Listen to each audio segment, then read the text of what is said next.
It's such an honor to be at Town Hall, the only place I can imagine that could host an event like this, and simultaneously down below at the other venue, it's hosting Alicia Garza from the Black Lives Matter movement. I want to recognize Ms. Garza and her amazing work as we're here tonight. It's also an honor to be in Seattle as the nation sportswriter. I mean, to be in this amazing city where Seattle Seahawks players debate the Black Lives Matter movement in dueling press conferences. That doesn't happen in every city. Please, don't think that's normal NFL behavior. And also to be in the kind of place where teachers go on strike, not merely for higher wages, not merely to fight standardized testing, but so all children can have access to recess.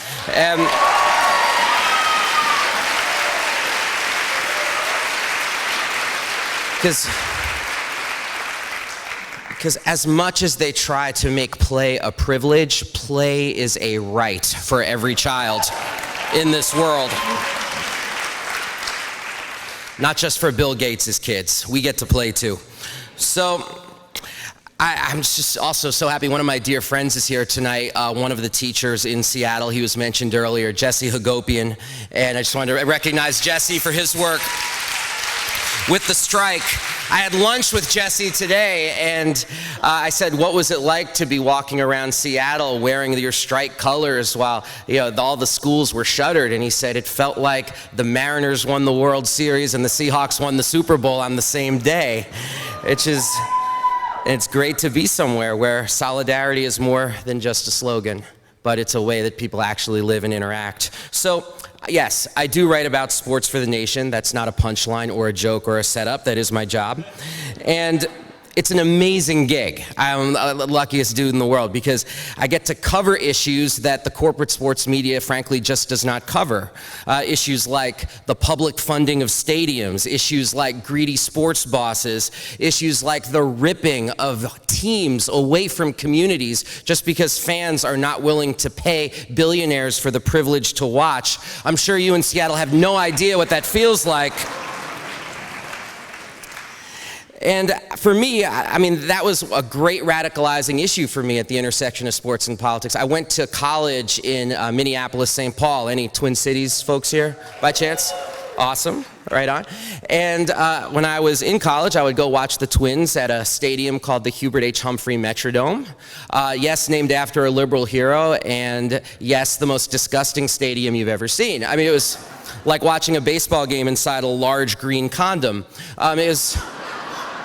It was such a kind of gross environment that when Billy Martin was hired as manager of the Twins, he looked around and he said, Jesus, why would Hubert Humphrey's parents name him after this dump?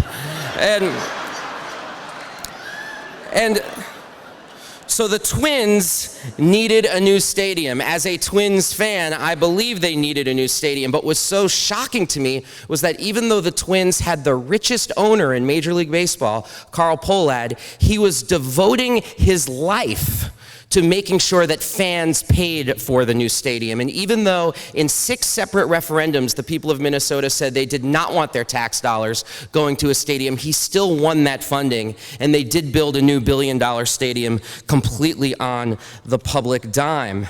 And that's why we need political sports coverage, because when it comes to sports, which is supposed to be about play and fun and community, we have to stop having socialism for the sports bosses and cutthroat capitalism for fans. We have to stop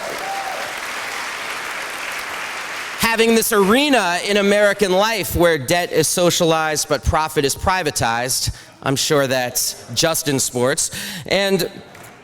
Yeah, it sounds familiar. And it is terrific to be here tonight with 2 city council people, in Councilwoman Sawant and in Nick, who stand with that principle that billionaires should have to pay for their own stadiums. And I'll tell you something, that's rare on city councils around this country. So that might be normalized for you, but for me, I'm just like, wow. So thank you both for standing strong on that issue.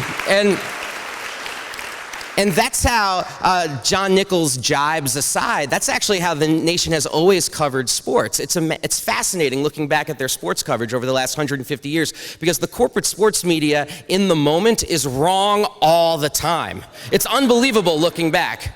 Seriously, it's like you take the corporate sports media's brain and you put it in a hummingbird, boom, it flies backwards. They have no idea at different points in history what they're supposed to be doing. So it's like you go back in corporate sports history, it's like integration in baseball, foo-for-all, should never happened. Women playing sports, who will have babies? You know, and that's the generalized way sports has been covered. And yet you look back at when the nation did talk about sports, granted very sparsely, it was, though, on the side of integration in baseball, on the side of Title IX and women having every right to the athletic field, on the side of not staging the 1936 Olympics in Hitler's Germany, believe it or not, something most of the sports media got wrong, and on the side of Muhammad Ali's brave stance to stand for peace instead of war in Vietnam.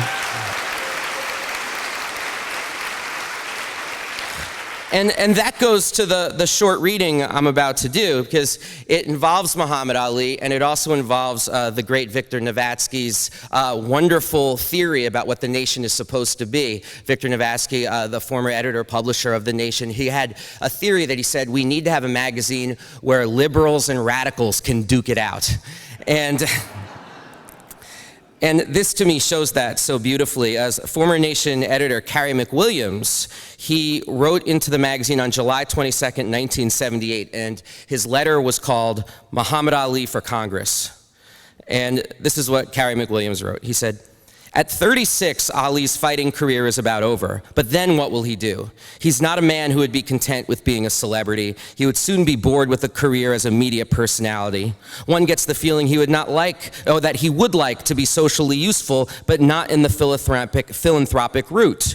So why not Congress? Ali is more than a celebrity. He's a man of character and charm. His stand on the draft alone stamped him as a person who has the courage of his convictions, put him down as a person of remarkable gifts, intelligence, perception, and goodwill. Well, Muhammad Ali wrote back to The Nation. Letter to the editor, 1978, one of just the many letters you see, and then there's one, it's like, oh, by Muhammad Ali, and you're like, wait, what? And this is what Ali wrote to Mr. McWilliams. He said, I'm extremely flattered by your appraisal of me. You sure have done your homework.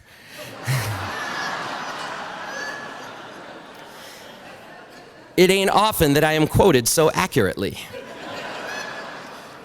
But to get down to the nubbin, I ain't interested in politics. I mean like running for office. I'm a world man. My fellow man is not just an American, and my race is the human race. I'm shook up when I see a child that is going hungry, or a mother who is out without medical attention. These are the things I'm interested in. And of course, peace. Peace for all people and all nations at all times. And I would argue that the spirit of Muhammad Ali, particularly this past week where we learn about the continuance of a U.S. military presence in Afghanistan, the spirit of Muhammad Ali absolutely lives on everywhere where people fight for peace and people fight for principles that there are much better things to do with lives and resources than put them into the machinery of war. And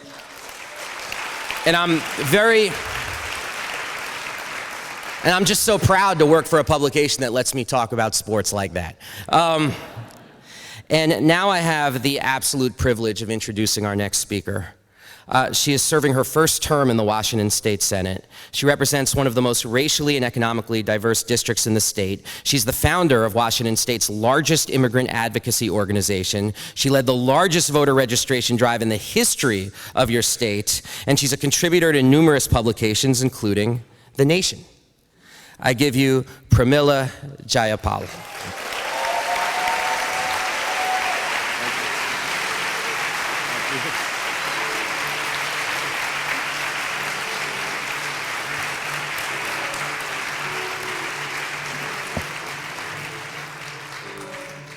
How's everyone doing out there?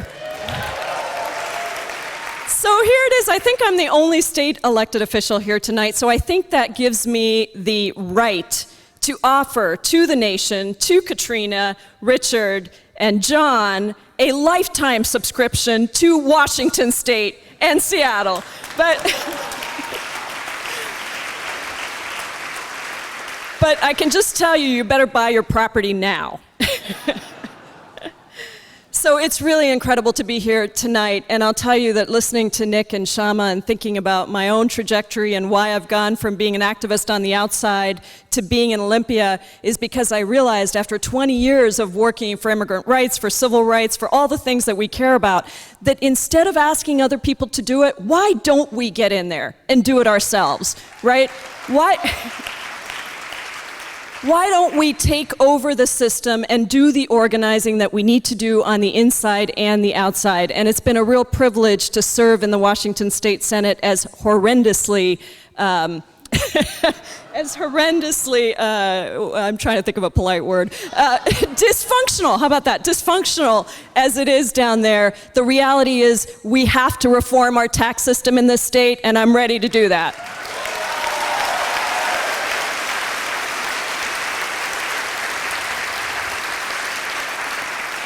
And you know, we have to start funding education and our teachers, and we're getting fined $100,000 every day for every day that we don't come up with the money that it takes to fund education. And I'll tell you what, our teachers being out on the streets, and I had the great privilege to speak at the SEA strike, and it was amazing, but our teachers are doing exactly what we need you to do in the streets, building the movement and demanding change in Olympia.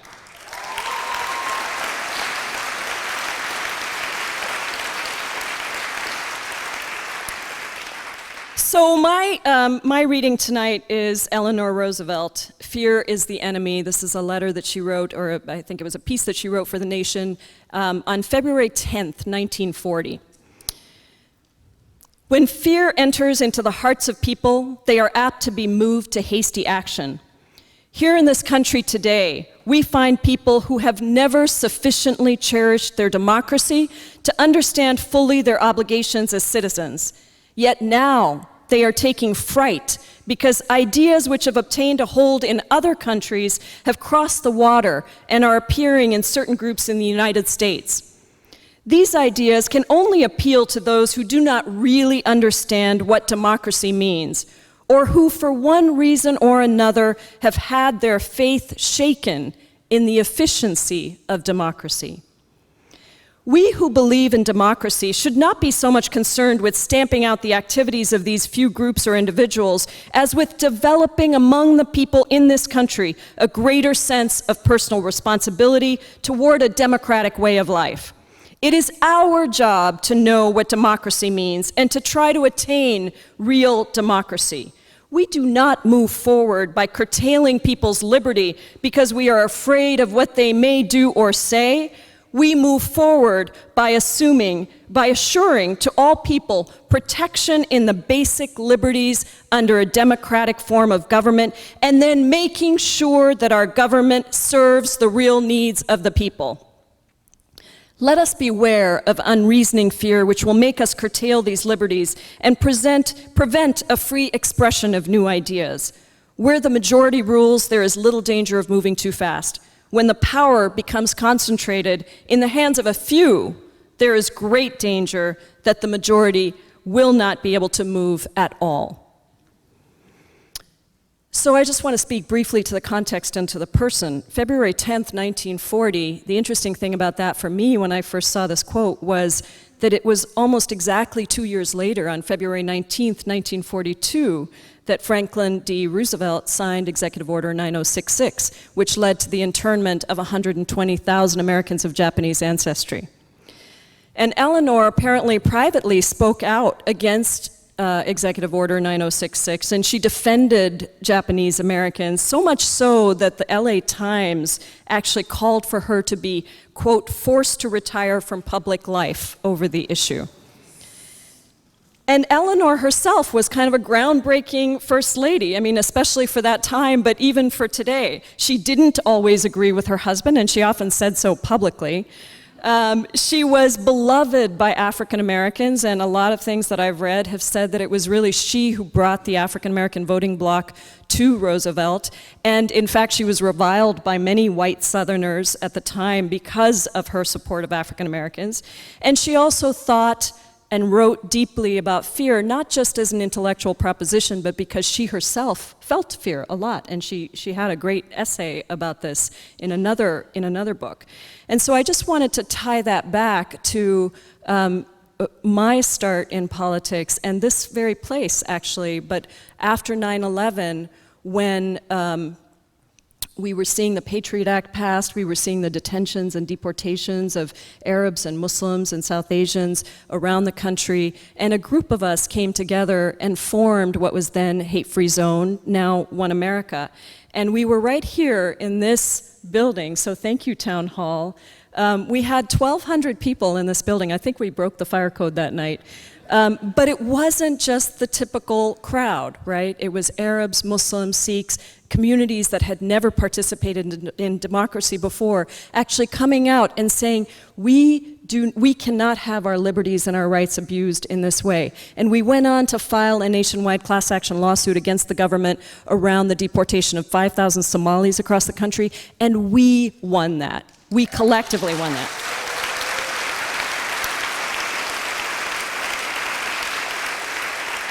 So here's my reflection on fear, because it was the same aura that has permeated throughout our country, whether it's been around the Japanese internment, whether it was post 9/11, or whether it's today as we watch Bush and Trump in the presidential debates. But the first is the reality that we all do have fears. I think Eleanor actually talked about this quite eloquently in her longer essay. But the two questions really for me are that this reading made me think about is, first, what causes us to go to those most fearful places? And the second is, what do we do with that fear? And so the idea in this reading that I think is so critical, that the antidote to fear is actually to make sure, this is her words, to make sure that government serves the needs of the people. Because the truth is that when government is not serving the needs of the people, when the top 1% in this country own the equivalent of 90% of all of the rest of the country, or when right here in Washington state between 2008 and 2011, all of the wealth accrued to the top 1% in our state. When that is happening, when we have our most upside-down tax system in the country right here, taking the most in taxes from those who have the least, then we create the conditions under which fear is likely to thrive. When our basic freedoms are not met, when government doesn't do its job in regulating Wall Street or preventing private prisons from profiteering on incarcerating African Americans, that's when people are most vulnerable to having their fear manipulated. And so this is where a progressive agenda that speaks to the common good, an agenda that puts the little guy or the little gal first, is so important in inoculating people against letting their fear take hold. But we also know that fear is still powerful. And so then the question is, what do you do with fear when you feel it? Does it use you, or do you use it? And I believe that it's when we feel fear deep inside of us, and when we confront it, that's when courage is born. That's when the courage to change comes. That's when the courage to organize comes. That's when the courage to do the things that are necessary to do come, when you actually are able to look in yourself. And often it takes the minority speaking to the principles that unite us to push back that fear and to remind us that we're bigger than all of that. And really, that's what happened after 9/11. That's what happened when we refused to allow Arabs and Muslims to be deported and secretly detained. And that is also what happened when we here in Seattle connected in 2003 the war against Iraq to the war on immigrants. You all remember that? Were you at that march? We were one of few places that did that, to say these are deeply connected ideas. What we're doing overseas, what we're doing in other countries, the wars that we're waging in other places are creating these wars just in and of themselves. And the war on immigrants is very similar to what is happening there. So the abuses of civil liberties and civil rights right here in our own communities. When what some manipulators in the top echelons of our government did is, back then, and this was really powerful for me, is to use fear and patriotism together to suppress dissent. And you saw that after the Japanese internment. I certainly saw it after 9/11. There were Sikh cab drivers walking around with their American flags, waving their American flags, not wearing their turbans, shaving their beards. I didn't dress like this for several days because there was this aura of American patriotism that somehow was going to have to override anything else that we brought as an identity, anything else that made us different. But what we in the community did was we refused to accept that narrative, and backed by publications like Yes Magazine, like The Nation, and so many people who decided that organizing on the ground was the way to fight back, we stood up, we defended our core values, and we organized for a different future. And that story, that narrative of fear, division, being defeated by the power of the people is the story of 15 in Seattle. It is the story of every movement that has ever been successful. It is the story of climate justice in Seattle. It is the story, the Battle of Seattle. That was the same story of Shell Oil. It's of people saying, no, we will not do this. So when Trump gets up there and he talks about, yeah, let's do a collective. When Trump gets up there and he talks about immigrants being racist, rapists and drug traffickers, when we hear about law and order, of the silent majority, of ridding Ferguson and Baltimore of tough dudes, that's what he said, or even of criticizing Jeb Bush for speaking Spanish, and all the other sheep in the Republican presidential competition follow along, that is when we have to stand up and make our voices heard.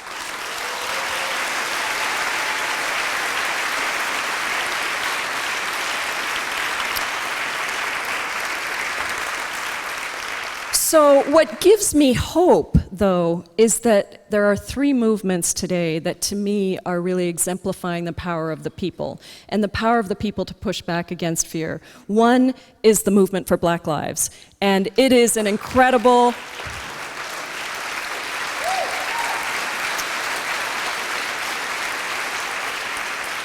It is an incredible movement that is not just challenging the other side, but it's challenging us on the progressive side to make sure that we are putting racial equity at the front of our agenda, not something that we just say is nice to do but we leave behind, but that it is right front and center. The second,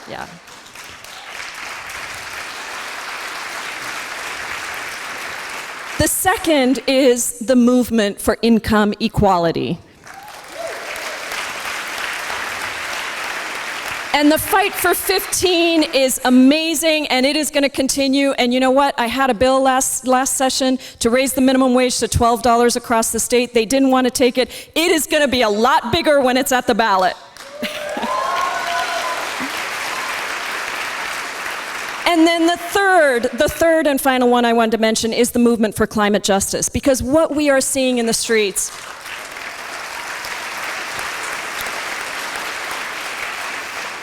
and what Naomi Klein so brilliantly describes about how this is changing everything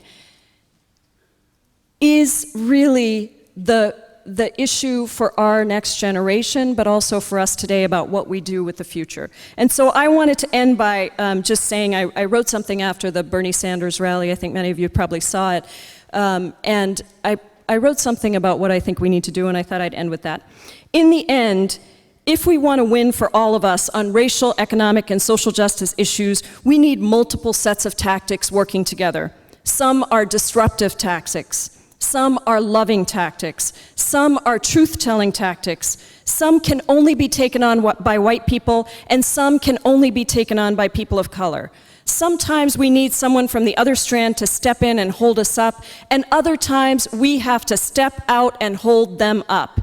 Each one of us has a different role to play, but we all have to hold the collective space for movement building together. It's the only way we move forward. Thank you.